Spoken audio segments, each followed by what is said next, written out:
ચલાળાના BAPS Swaminarayan મંદિર ખાતે સ્વતંત્રતા દિવસની ઉજવણી અનોખી રીતે કરવામાં આવી હતી। સામાજિક અને ધાર્મિક સંસ્થાઓ દ્વારા સ્વતંત્રતા દિવસની ઉજવણી કરવામાં આવે છે, ત્યારે ચલાળાના બીએપીએસ સ્વામિનારાયણ મંદિર ચલાળા ખાતે સંસ્થાના વડા પૂજ્ય મહંત સ્વામીની પ્રેરણાથી ભગવાન સ્વામિનારાયણને સ્વતંત્રતા દિવસની ઉજવણીના ભાગરૂપે ભારતના રાષ્ટ્રધ્વજના કલરના વસ્ત્રો પહેરાવવા અને દરેક હરિભક્તોને દર્શન કરી દેશભક્તિનો અનેરો ઉત્સાહ બતાવ્યો હતો। આવી રીતે દેશભક્તિ અને ધર્મભક્તિનો અનોખો સંગમ જોવા મળ્યો છે। સાથે શ્રાવણ માસ શરૂ હોય અને ભગવાનના હિંડાળાનો પણ ઉત્સવની ઉજવણી કરવામાં આવી હતી। જે કે સિંહ ગુજરાતી સાથે બિપિન રાઠોડ ચલાલા।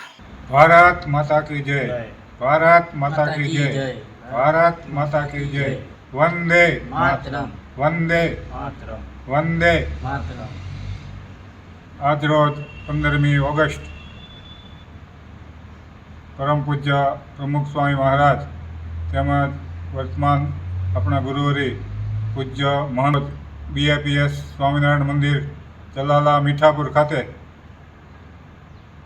ઠાકોરજીને પહેરાવેલ છે અને હરિભક્તોના બધા હરિભક્તોને એવો ભાવ થાય એ માટે આજરોજ આયોજન કરેલ અને તેમાં દરેક હરિભક્તો કેવી રીતે આપણે બધાની દેશભક્તિ જાગૃત થાય એ માટેના ને વીર જવાનો અને વરસાદ જોયા વિના આવે છે, સરહદ પોતે સમર્પિત કરે છે।